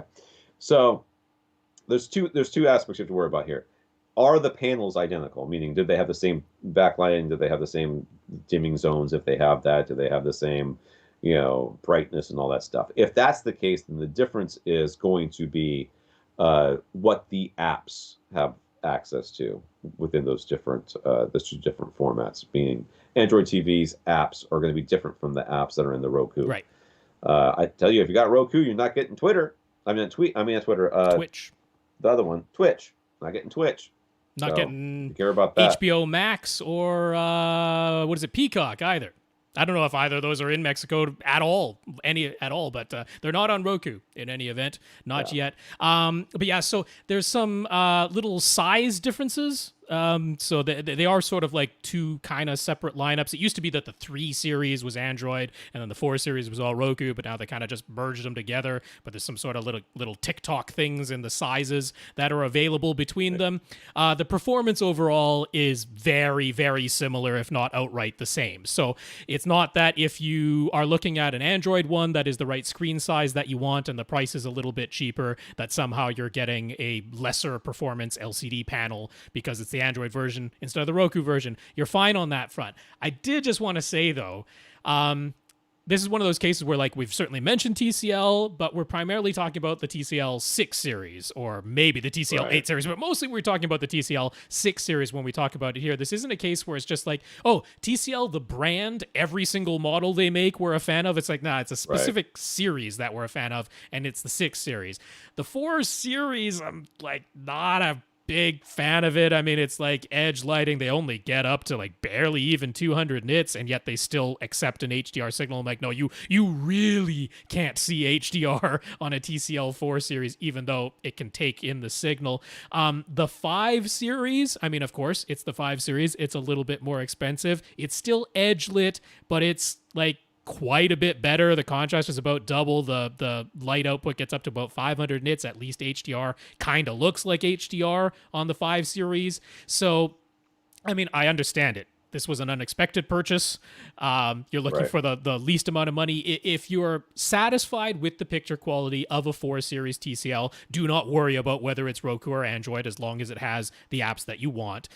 That's not the concern there. I'm just like, I'm a little leery of saying, oh yeah, because it's a TCL, it's going to be fantastic. It's like, nah, the 4 series is pretty not great in my opinion. So maybe just be prepared that you might get it home and go, yeah, that's really quite dim and doesn't look fantastic, and maybe I'm going to pay a little bit more for a 5 series. I can kind of Do we have an option for them, though? Well, because I don't know how much the 4 series costs in Mexico. Yeah, and I don't know if Vizio is available in Mexico. I'm not sure, because that would normally be the alternative I would point you to. Would be a Vizio. Why don't you go shopping, dude, and give us some options? Say these are all in the same price point ish that I can afford, right? And then we'll maybe give you some insight there, because that sounds like what we need to do. Because I don't know that. I mean, I have never been to Mexico, so I wouldn't even know what was there. They may have. Who knows what imports they have there that we don't have up here. So, all right, Infinite Gary. Gary says, if you're running just a stereo analog RCA cable, red and white plugs, as people do these days, and you need a longer length, are the simple female-to-female couplers completely neutral and transparent, or would it be a good idea to buy a single stereo analog cable with a longer length? I want to mess with you, Gary, but I don't have the energy, so that they're completely neutral and fine. Yeah, I mean, I guess it is theoretically possible that there might be a slight amount like signal loss, but I mean, nothing that you would ever see. If you want to get into the full technicalities, the issue of any type would actually be resistance. Well, no, it would be the RCA plugs themselves. RCA plugs attached to a coaxial cable are not the exact same impedance as the coaxial cable itself. Coaxial cables were meant to be connected with F-type connectors. Primarily with F-type connectors, the ones that screw in, like your cable connector. That will maintain the same impedance throughout the entire thing, connector and cable, or like SDI connectors. Those will also do it. RCA connectors weren't really meant to maintain the exact same impedance. In fact, they can't from the design of it. Just the geometry of them won't allow it. So on a super technical level, you are altering the impedance of the cable at that point. But we're talking about audio. We're not talking about high bandwidth video. And so the difference is 0. So the ultimate answer is completely fine to couple your RCA cables for audio purposes. What is our opinion, Gary asks, on classic albums being remixed in Dolby Atmos for music? Is it actually an improvement on the original album releases, or just a new toy in the toolbox for studios to play with?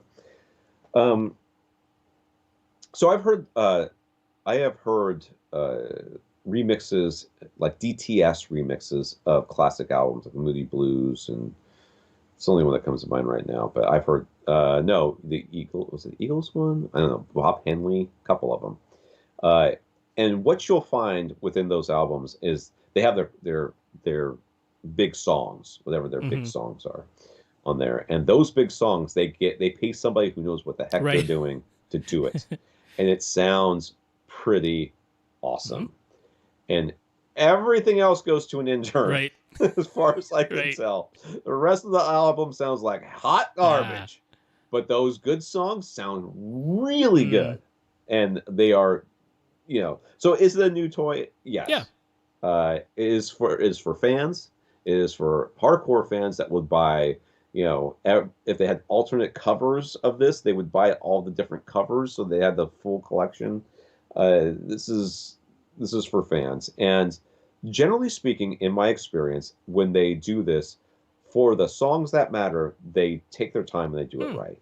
For the rest of the songs, it is a mixed bag at best. And I mean, even for those hit songs, it's going to be different. That's the point, is to have it sound different. That's the point. If you're just like, this is, I listened to the stereo version, or it might be the mono version if it's old enough, and they're like, that's the way this song to me is supposed to sound, and anything different from that, I'm going to consider not right. I mean, this is a subjective thing. How can you say there's a right or wrong way to play a song, right? So it's very much a subjective issue here. Is it an improvement? That's a subjective choice. I do like that this is something that is being done, because the music industry for a long time now has been saying, how do we move on to something from CD? They want to sell you the same album again and again and again if they can. And they've tried to do the high-res audio thing, which we're like, we've debunked that. We're like, no, yes, it is possible for it to sound better because you remastered it. It has nothing to do with the container that you put it in. It has nothing to do with it being higher bitrate and higher sampling rate now. It's not necessary to hold everything that we can hear, but they've been trying to do that. I'm like, Atmos is something I can get behind, because that is completely remixing it. This is a genuine difference. This isn't some falsely made up claim of better quality when it really isn't. It's like, no, this is a new, different thing. And if you're excited by hearing an album that you already love in a new way, then I'm all for it. I think it's nice. So there's a link here. I'm sure we'll be linking this up or whatever, but I just skimmed it while Rob was talking. It says, when I work in Atmos, I like to keep the voice front and center. I've heard Atmos mixes I like where the vocal is behind you, but I keep the vocal up front. Dude, who put the vocal behind someone? What monster Someone did that? Who was definitely playing. It was like, I can do this, so I will. Yeah, but you shouldn't have. No. You shouldn't have. All right. Fred. Fred has a Denon X4300H that lost its HDMI outputs to a lightning strike, as well as his active HDMI cables. On our advice, he wrote to both Accessories for Less, where he purchased the Denon, as well as writing to Denon, as well as a couple of retail shops, or repair shops, sorry. He was well beyond any return or exchange window with Accessories for Less, as well as past the 1-year warranty, so Accessories for Less could not do anything directly, but they did suggest checking with his house insurance to see if he might have any coverage. And they said they've been seeing a lot of lightning damage problems lately. Replacing the HDMI board is going to be the only fix in their experience, and that's going to cost several $100s. One of the repair shops explains that they would charge a $50 evaluation fee. Nailed it. Totally said that. Which would be applied to the repair. Said that as well. Repair costs if you went ahead with it, just as we predicted. But they wouldn't give any sort of ballpark figure on what an HDMI board replacement might cost. The other repair shop was more forthcoming. They said they would expect at least $400, but it could be more if there are any other parts or labor involved. So with that, he decided to just buy a replacement for accessories for less instead, and the X4300H will get recycled. All right. So there, got a new one. Yay. He purchased one of the new APC gaming performance back UPS units that we recently recommended. Would there be any benefit, as in additional protection, to plugging his AV receiver into one of the battery outlets as opposed to the surge-only outlet? Nope. Well, the benefit would be that you won't turn off when when the power goes out. But other than that, I don't think there's any benefit. No, there's no additional protection in the way of lightning strike or surge on the power line. It is a line interactive, so the battery is doing nothing until it detects that the power has been cut out. Then within milliseconds, the battery kicks in to replace the power. But in terms of protecting you from a surge or lightning strike, nothing more. We should mention, as Mario kindly wrote in last week again, that the surge protection, something like a back UPS unit from APC, that is your last line of defense. That if you have lost something to a lightning strike, then you really want to double check the grounding of every system, every electrical system, including your cable, your antenna, your satellite, your telephone, all of that. Make sure that is all bonded ground. Now that should be your first line of defense, not the APC. So he has a cable that goes from his over-the-air antenna that is in his loft down to the wall outlet behind his TV. He bought an inline surge suppressor for that antenna cable. Does it matter whether he plugs that in at the TV end or the antenna end up in his loft? So what side does he plug it in at? It shouldn't make source any difference. or sync. Yeah, and it doesn't make a difference. In fact, he wrote back in an email, I think it was today or yesterday, and he's like, oh, the instructions say plug it in on either end. So it was more convenient in his case with a wall-mounted TV to plug it in at the antenna end, and that is what he has done now. And yeah, so instructions would say that. That's what we would have said too. There we go. Victor has a 7.1.4 setup using Paradigm Premier 800F front speakers and Paradigm CI Pro in-wall and in-ceiling speakers for surrounds, backs, and Atmoses. Atmos I don't know. It's all powered by a Denon X4500H, and since he has 11 speakers, he's using a crown amp to power the rear heights. Do we think he should get something like the Emotiva XPA3 to power his front 3 speakers instead? Would that free up his Denon in any beneficial way, or just leave things the way they are? How far away are you sitting? And almost certainly not. I was going to say. We already kind of addressed this, but the answer is no. I mean, can you see your speakers? I mean, are they so far away that you can't see them? Because, Right. Because, I mean, paradigms are not hard to drive.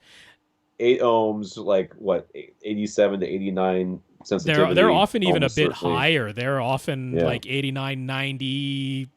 They're on the high end of a dome tweeter design for efficiency. Paradigms are among some of the easiest speakers to drive, to be honest. So unless you are, I'm going to say with those speakers, 20 feet or more away, you don't need an external amplifier for those. Now, if you want to buy one anyways, go with God, good sir. I've got one, Enjoy and I'm purchase. in a tiny room like 6 feet away from my speakers, and I've got an ATI amplifier, so if you just want it, that's okay, but you do not need it. Rob is a poster boy for buying things in audio and video that you do not need, but that you just want. Definitely. So he's the patron saint. If he were dead, we would all be having him intercede. I want 17 speakers.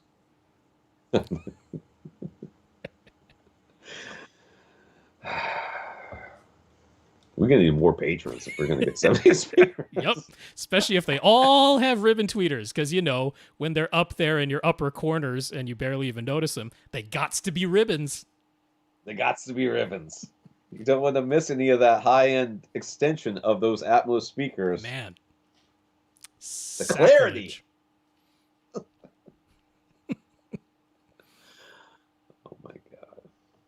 Chris.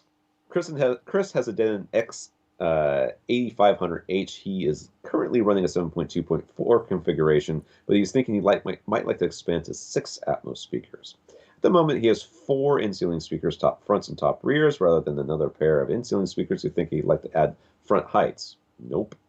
Well, but reading through the manual, he's not sure if that is if that option is available. Do we know if he can add front heights while retaining his top fronts and top rears? If not, what is the next best setup option so for this him? isn't... I didn't have top fronts and top heights or front heights or whatever. Well, I didn't think you could have that. So this is an X8500H. This is the 13-channel Denon flagship receiver. It has 13 amplifiers built into it. It can do 7.2.6. But when you tell it that I have 6 overhead speakers, there's more than 2 available configurations, but for Atmos configuration, because there's a whole Oro 3D options that come into play. But barring that, the Atmos options are front heights with top middles and rear heights, or top fronts and top middles and top rears. Those are the 2 Atmos options with 6 overhead speakers. But that's just the labels. It's just the labels. So he's like, I have top fronts and top rears. I guess he's thinking to himself, he doesn't have top middles. He doesn't have something directly above his seats. He's got a pair of speakers that are a little bit in front of him and a pair of speakers that are a little bit behind him. And then he's like, I could put 2 more speakers up on my front wall and have them as front heights. You would need to relabel what are currently labeled your top fronts. They would have to be relabeled as top middles. And the ones that are behind you would have to be relabeled as, if you're going to call the ones on your front wall front heights, then they would have to be relabeled as rear heights. Now, the steering of all the sounds is going to be pretty darn correct. The only question is, I don't know how far in front of you your top fronts are. Are your top fronts well in front of you? Because if they are, your better option might be installing a new pair of speakers directly above you. Because then you can definitely call them top fronts, top middles, top rears. Right. So I don't necessarily agree. I mean, they would have to be like within, I mean, I know we usually say 5 feet in front of you, right? For top fronts. For top fronts / front heights. Yeah. Yeah. If they were anything more than 2.5 feet in front of me, I would have a hard time calling them middles. Calling the middles? Right. Yeah. I mean, so unless they're like real tight up on you, Bub, I would say your best bet is to install top middles and call them and do that. Because I really don't. First of all, you cannot label them the way you want to label them, and even if you could, you can't label it front height, top front, top rear. That's not an available option. That cannot. So something in the 6 has to be labeled as top middles in the type of scenario that you're talking about. So it's either that you're going to relabel something you already have as top middles, or you're going to install top middles. One or the other. Right. So, and then even if you could label them the way that you want to label them, top fronts and front heights, the difference in how much, what would be the difference in the content they would be playing would be minimal at best. So either one's not playing anything, or the other one's not playing anything, or they're both just basically stereo imaging a mono signal at you. Yeah, I mean, it doesn't steer things any differently whether it's labeled top fronts or front heights. So that's why they don't let you have both of those labeled together. It's either they're labeled front heights or top fronts. Pick one or the other, because they're going to end up playing the same sounds. So yeah, it's all about, are you going to relabel something you already have as top middles, or are you going to install top middles? That's really ends up being the question. All right, this is going to be the last one, I think. I've got to get up. I know, it's already past midnight for us. Inspection. We have an inspection tomorrow morning. So, David got a 77-inch LG CX OLED from Costco, and using the various test patterns on YouTube that we suggested, he thoroughly examined his panel and discovered it is not flawless. He found 4 dead green subpixels, 3 dead red subpixels. He plotted their location on a graph. So we're looking at a graph. There's a couple in the top rightish and a couple in the bottom left corner. Yeah. So nothing dead in the middle, but there's a red and a green that are like coming down like about a quarter from the top and a quarter from the right. Those would be the worst as far as being close to the center. So he says fair ways back 15 to 18 feet, and and if he's watching actual content instead of full screen solid colors, he can't notice them. But now he knows they are there. Mm-hmm. So what should he do? Exchange it at Costco, make it a stink to LG, or do his best to ignore it? What would we do if it were our TV? And is this an indication of a bum panel that might get worse over time, or is this actually a decent result and he runs the risk of a replacement being even worse? So let me tell you what I would do. Okay. The first thing I would do is I would, if I didn't know Rob and didn't know about this podcast, I would do an internet search to find out whether or not dead subpixels are common or not common. Sure. I would then almost certainly, regardless of what I read, still return it to Costco for an exchange. And I would do the same thing again that you just did and find out whether or not I got a panel that was worse or better or whatever. Regardless, it would almost certainly end up in the same situation, which is either it's now a perfect panel and now I'm happy, or it's got some flaws and I still can't see it from a distance, in which case I would live with what I had. Right. So Rob's going to tell you whether or not subpixels are a problem. Stuck subpixels are indicative of a bad panel. Right. So, first of all, LG actually has a policy when it comes to stuck or dead pixels, and how many they basically allow before they consider it an automatic warranty replacement. And for something with 4K resolution like your OLED, it is 12. So you were under that. So if you were to raise this with LG, they'd say, by their own stated policy, they're not required to do anything. You have counted 7, and they allow themselves up to 12. It is interesting that what you have are dead sub-pixels. So it's not as though it's an entire pixel that is dead and black on your screen. He noticed this because he did solid primary and secondary colors one at a time, and so it is the red subpixel, the green and the blue subpixel, and I would presume the white subpixel, since they have 4 subpixels in LG OLEDs, red, green, blue, and white. They're still working. It's just the red in some instances, or just the green in some instances. I would also say that dead subpixels are much easier to live with than stuck subpixels or full pixels. If you have a stuck pixel that is always on, that is much more noticeable than a pixel that is always off and black.